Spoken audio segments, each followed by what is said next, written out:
This is Link. Oh wow, so cool, so handsome. He stars in a game series called Legends of Zelda, and as a kid I loved walking around in the Zelda games, swinging my sword, exploring, adventuring, and even conquering different quests and monsters. It made me feel like a hero, like I had a purpose. So when I heard news of there being a new Zelda game coming out, I just had to get it in order to relive my childhood. To say I was surprised at how the graphics had changed was an understatement. Since I fell in love with Legends of Zelda when it looked like this, I was excited to see how I could possibly fall in love all over again with this new Zelda game. So after clearing my schedule, I was about to spend the next 100 days as Link in Legends of Zelda. 24 minutes in real life equals 1 day in Zelda. Let's get it! This is Hyrule, a beautiful land filled with all sorts of places to explore and conquer, along with amazing landscapes and races. Above it are the floating islands. Yep, like you guessed, they float. Our goal for the next 100 days, to beat the 5 different temples, wind, fire, water, lightning, and spirit, and then ultimately defeating the Demon King while rescuing Princess Zelda and saving all of Hyrule. So basically, become a hero. Our adventure begins half naked in some shady cave in the middle of nowhere, and my first thoughts were, That looks way too cold. Put on some clothes. Jeez. Oh. Link, finally, you wake! Well, that's creepy, and I'll be doing some of the voice acting for this, by the way. I've heard a great deal about you from Zelda. Your wounds were severe. I'm relieved to see you escape death. Right, I forgot to mention, apparently we set some Demon King free with Zelda, and she got held captive while I lost my arm and almost died. Okay, back to the story. Your arm, however, was beyond saving. I had to replace it, lest the injury endanger you further. You guys think he bought that arm off eBay? Alright, time to get out of this creepy cave. I picked up my first weapon, a decayed Master Sword. Well, I guess better than nothing. Cut through some vines with it, and found out my arm was pretty damn special, all in a day's work. Some weird door opened up, so I yeeted myself out of there and came across this chest, which I opened to find a pair of pants. Usually that would be something pretty trivial, until you find out we are playing this game on fashionista mode. Basically, it just means to be a hero, you have to look like a hero. So rule number 1, tame at least 3 horses to prove you are worthy. Rule number 2, every horse needs a nickname to assert your dominance. And rule number 3, collect at least 6 different armor sets or die a loser. On day 2, I had finally made it out of the cave, so I went for a swim to get all that sweat off of me and collected some food on the way. Then I came across this construct, and I named him Gary. Link, I have waited for you. No idea why he sounds like that. Princess Zelda left something for you in my care. This is the Pura Pad. Oh, free iPad? I'll take it. Thanks, Gary. I am told that it is an invaluable tool that will provide you with direction. It sure did. The first thing it told me to do was find Princess Zelda, so I hit a quick leg workout, cause you don't want to skip leg day, picked up some tree branches as weapons, fought some constructs that were stupid enough to stand in my way. Wait, was that it? That wasn't even a challenge. And arrived at this door, where we met Raru, owner of the creepy voice and apparently our right arm. In any case, that arm should allow you to open this door. It seems to have lost the power to do so. You might be able to restore it, but you will need to enter a place filled with sacred light. Of course. Why not visit the shrines on this island? Okay, I'm having way too much fun with these voiceovers. So I got a new quest called the Closed Door. Well, that's creative, because the quest is a closed door and we gotta open the door. I made my way on over to the first shrine, and on my way, enjoyed the sunset. I placed my hand on the shrine and got warped in, where I got this ability called Ultra Hand, which has pretty much 3 functions. One is grab and move items, the second one is to rotate them, and the third one is to attach items to different objects. Seriously, can I order this ability from Nintendo? Like, I would never have to move from the bed again. I could just move stuff to me. That would be amazing! Anyways, I cleared the dungeon with those 3 abilities and got a Light of Blessing. Apparently it's something that I can use to upgrade my stamina or my HP, which is pretty neat. I spent the next 15 odd days exploring the island, building weird vehicles, and fighting constructs. I even found a Korok, which gave me a Korok seed used to expand my bag. But most importantly, I conquered different shrines to regain my arm's abilities. The second one called Fuse, where I can attach items to my weapons and shield to enhance them. The third ability being Ascend, where you can move through solid objects and appear on top. Okay, I need that ability too. I would never have to walk stairs again. And so on day 17, I rode this flying thing back to where I came from, ready to open the door on my quest. Get it? Because the quest name is Closed Door. Anyways, the door opened, I finished my quest, where I got the 4th ability, Recall, which is pretty much just turning back time for a single object. Being as ready as I can be with my new abilities, I traded in my Light of Blessings for more health and opened the door to the world outside, where I soon got my new quest, to find the kingdom of Hyrule. Alright, before we move on, I need to take a nap. On day 19, I arrived at the city called Lookout Landing in Hyrule, where I met Pura, who apparently also made the iPad I'm carrying around. I might have just met the Steve Jobs of this game. I guess I'm a pretty big shot. She proceeded to help me finish my quest, and just when I thought she would send me to clear the temples that I need, she sends me on a tourist outing to Hyrule Castle, since apparently Princess Zelda was spotted there. It took me a few hours to get to the castle because I'm still amazed at how amazing the graphics are and how this whole thing is open world. Like, I could do any quest I want, anywhere I want, in any order I want, or not do them at all. I got to the castle, picked up a few fireflies, cause you don't get to do that every day. Do fireflies taste good? Shot a boar, grabbed his meat, and then I saw her. Princess Zelda. And then she disappeared again. Well, she ghosted me, quite literally. I returned to Lookout Landing, ready to tell Pura what I had found. When I saw her working on this thing called the Skyview Tower, being the curious human being that I am, I volunteered to be her test subject. I strapped myself in, and... oh my god, what the hell? How am I supposed to land and not die? Oh, okay. Good thing she gave me this paraglider beforehand. Whew, that made me really nervous for a second. Anyways, when I got back down in one piece, I got this new quest called Regional Phenomenon, which were 4 separate quests to help out 4 different cities and led to 4 out of the 5 temples that we need. So with nothing better to do, we set off for one of the cities called Rito Village, northwest of Lookout Landing. I wonder if Riot Games headquarters is there. Cause you know, Rito, Riot, that was bad. Anyways, after 2 days of traveling, I got struck by lightning and died. Yeah, that just happened. On day 28, I accidentally killed myself from friendly fire, and on day 31, I fell off a cliff. I really am not good at this game, huh? But on day 33, I cooked for the first time, and man, that looks amazing. Which reminds me, I need to eat something too.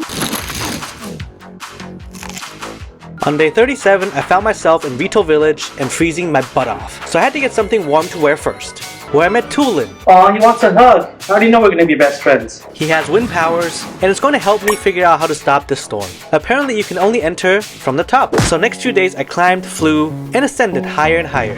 On day 40, I even found some flying ships that act like trampolines.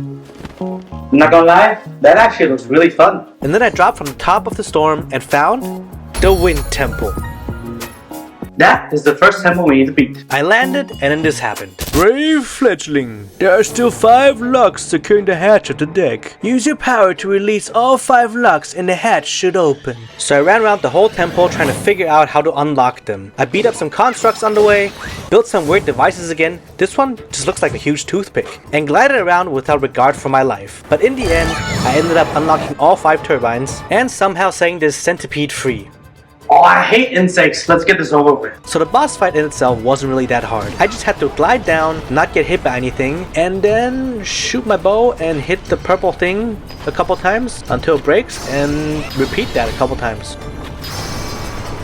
And just like that, we cleared the first temple and got the wind powers permanently. And the snowstorm over Rito Village was cleared too. 1 down, 4 more to go. Let's celebrate! So I spent day 41 exploring Hyrule and even managed to find a big Korok who taught me a cool TikTok dance.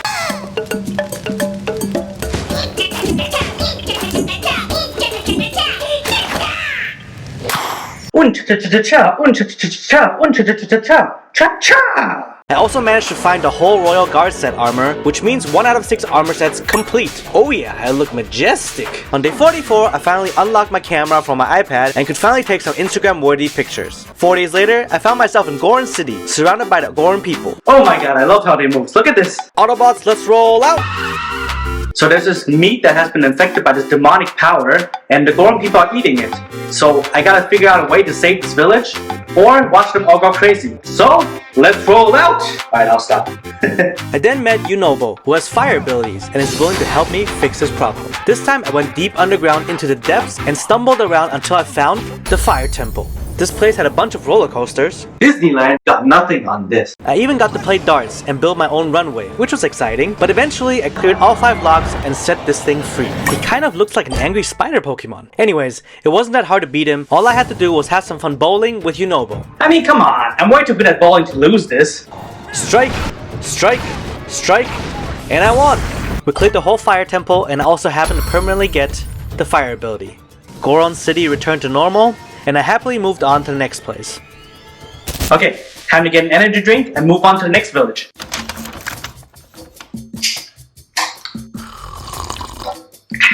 As I was traveling to my next destination, the Zora domain, I couldn't help but notice again and again how far along this game has come. I mean, just take a look at this. How amazing is that?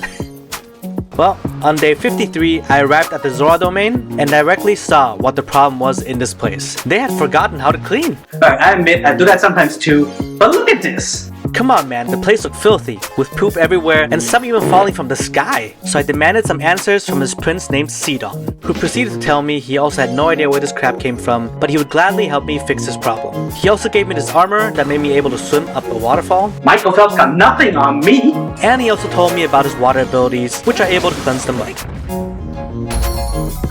A few days passed while I tried to figure out where the water temple was. On day 57, I happened to stumble across it in this guide, where I learned that there were 4 valves that needed to be turned on, which I got done, because I'm a man on a mission.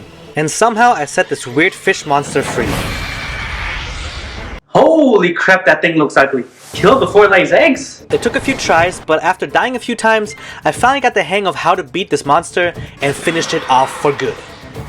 Temple number 3, complete! And to top it off, all the crap disappeared from the Zora domain. So all in all, pretty good day. Alright, and I also got the water powers permanently. Gotta search out, let's tame a horse. So I got some clues on a golden horse from this traveler and went all the way north and saw it. The majestic golden horse. I approached it slowly and boom! I got it! And tamed it. So I rode it back to the stable and gave it a name. Quack! Get it? Cause ducks are yellow and the horse is yellow. Anyways, 1 of 3 horses named and tamed. Alright, we're making great progress. 1 armor set, 1 horse, 3 temples down. But if we want to finish before day 100, we gotta pick up the pace a little bit. Day 65 came around and nothing special happened. Psych! I tamed the 2nd horse and named it Oreo. On day 66, I killed some goblins and fused some weapons. Day 67, I went for a swim and made some lunch. But on day 68, I found myself in a sandstorm and stumbled upon Gerudo Town, our next destination. This is a town ruled by women. That's also where I met Rito, the leader of the town and also wielder of the lightning powers. I guess I found the female Thor. What would she be called though? Thornia? I helped her with defending her town from a mob of Gibdos, which made her follow me to the lightning temple. Before I could get in though, some bee fell from the sky and tried to kill me. With Riju's help, the bee fled the scene like a coward and I entered the temple. I found out there were 4 batteries to charge up, so I got to work. I fought some constructs, used my abilities, Recall, Ultra Hand, Ascend, and even some understanding of physics and light to get to the places to charge the batteries. And once I got the 4 batteries charged up, the stupid bee showed up once again. Why are all these boss fights insects? Like, come on! This boss fight was personally pretty hard. I died quite a few times because I didn't have enough food to heal me, and the bee needed to be hit by lightning first to even take damage. But in the end, it worked out, and the sandstorm over Gerudo Town was lifted. Temple number 4, complete? Oh right, I forgot to mention, of course I got the lightning powers too. Alright, 1 more temple to go, but we need quite a few armor sets still. I rushed back to Lookout Landing to report to Pura. Little did I know a full moon would spawn, and Zelda along with it. Oh, nice of her to show up, considering she ghosted me last time. I completed the regional phenomena quest, and before I went looking for Zelda, I needed some better gear. So I spent the next 15 days upgrading my weapons, bows, and shields, since you never know what might happen next. First, I went to grab the Hylian shield, finally a decent shield. Then I grabbed the Lionel bow, which lets me shoot 3 different arrows at the same time, score, and some weapons to fuse with different materials I had collected. But most of the 15 days were spent collecting different armor sets for different situations. The climber set, so I can climb faster without using so much stamina. The glider set, so I can glide better in the air and longer. The phantom armor set, because it looks cool and gives me more damage and defense. And lastly, the fierce deity armor and sword, just because they look bomb. And to top it off, I finished quite a few shrines to increase my HP and stamina. That was quite a few hours of grinding. I think I need a drink. Ah, much better. I think it should be day 84 right now. Let's keep going. I was finally ready to take on whatever was inside Hyrule Castle, so I skydived my way over it and to my surprise, found Zelda again. Only, it wasn't Zelda. It was the Demon King using Zelda to lure me in to fight him. So he summoned some Phantom Ganons, which just looked like weird shadow monsters, but they had this Gloom ability, which just meant if they hit you, your HP permanently goes down by at least 1, unless you get some sunlight. Sounds like some Twilight crap. But with all my new gear and preparations, they had nothing on me, and I made short work of them. Was that it? Easy! With more than enough confidence, I teleported back to Lookout Landing, where I got told I should look in Kakariko Village to figure out where the 5th temple was. Day 87 came around and I arrived at Kakariko Village, where I was guided to a few caves to retrieve a charged armor set, helping me with lightning since the place I'm about to go to had a lot of it. Hey, that armor could have been helpful like early on. I wouldn't have gotten roasted so much. Anyways, I traveled high into the sky just to find some stupid mask and ended up getting told I had to travel back underground to figure out where the temple was. What a hassle. On day 91 though, after waddling through a bunch of dark tunnels and mines, I had arrived at the spirit temple. After inserting the mask to the head area, I was told there were 4 other limbs that the construct needed to be able to communicate with me. Guess we're building Optimus Prime here. So I got to work. Unlike all the other temples, this one I didn't have to fight anyone, but had to use all of my abilities, Ascend, Recall, and Ultra Hand to kind of steal those 4 limbs out of some warehouses. Which worked out in the end, and I had a functioning robot in front of me. Her name was Mineru. However, before I could rejoice, some evil robot showed up. Oh yeah, robots versus wrestlers. So I had to fight the robot to the death in some WWE boxing ring, and I gotta tell you, I knocked the crap out of it and gained a permanent robot companion, which was kind of dope. Temple number 5, complete! I went back to Pura to report my progress when I got told that I needed to find the Master Sword in order to beat the Demon King, and my only clue was some Deku Tree in Hyrule Forest. So on day 93, I went searching for it. On the way, I tamed this huge white horse, even though it kicked me in the face. I named it Bombastic. Get it? Cause Bombastic Side-Eye? Okay. On day 94, I talked to this huge Deku Tree who told me the location of the Master Sword was somewhere in the air. Well, thanks for nothing, I guess. So I hopped into a Skyview tower and glided over there not expecting anything, when suddenly a dragon appeared in front of me. Wait, is this like Dragon Ball Z? It had a sword stuck in its forehead like it wanted to be a unicorn, so I jumped onto the dragon and managed to pull out the sword. I was ready. I had completed all 5 temples and retrieved their powers. I had tamed 3 different horses to show that I was worthy of being a hero, and I named them to show my dominance. Plus, I had collected 6 different armor sets for every festival I will be attending after becoming a hero. All that was left was destroying the Demon King once and for all, and I had 3 days left to complete that. Let's do this! Day 98 came around. I got ready and jumped into the depths for my final battle that would cement my legacy. I fought my way through all kinds of creatures, and even the Demon King's army couldn't stop me. As I stood face to face with the Demon King, I noticed something. I had forgotten to craft some potions against the gloom effect, and no matter how many times I threw myself at the Demon King, it didn't seem to work out. I even learned how to flurry strike, which was dodging and attacking at the same time, but just couldn't consistently get the timing down. After dying way too many times and not making any progress, I was almost ready to give up. Okay, this is seriously frustrating. I guess I'm gonna collect some ingredients and make some food. So with renewed determination, I teleported out of there and spent day 99 collecting different ingredients to help against the gloom effect. I cooked up quite a few dishes against gloom and felt ready to take on the challenge once again. It was finally time. On day 100, I made my way back to where the Demon King was, defeated his army easily, and stood face to face with him once again. Only this time, I had a trump card, my food. The fight started, and I was feeling it. I hit Flurry Strike again and again, until he hit me, which almost killed me. But with my new potions, I was able to turn the tables and kill him on the spot. Just when I thought the whole thing was over, he crushed the stone he had on his forehead and turned into a dragon. This is really giving me Dragon Ball Z vibes. However, what I didn't expect was that the white dragon, where I got the Master Sword from, would swoop down and help me. So together we flew through the skies and dropped down a few times to shatter the crystals on the Demon King's body. Strike after strike, and finally, with one last thrust, I had won. Let's go! It turns out Zelda was the white dragon all along, so after turning back into a human form, I dove after her and caught her. I guess that means we officially saved Zelda, and Hyrule is safe once again. Does that matter? Probably not. But what I do know is that it has been a long time since I felt so connected to my childhood. I might not remember much, but I do remember distinctly how I felt. Excitement and curiosity towards everything around me, the feeling of forgetting everything around me, and just having fun. Everything was just simpler. Sometimes I wish I could turn back time and stay there forever. But we all know time only moves forward. So shouldn't we?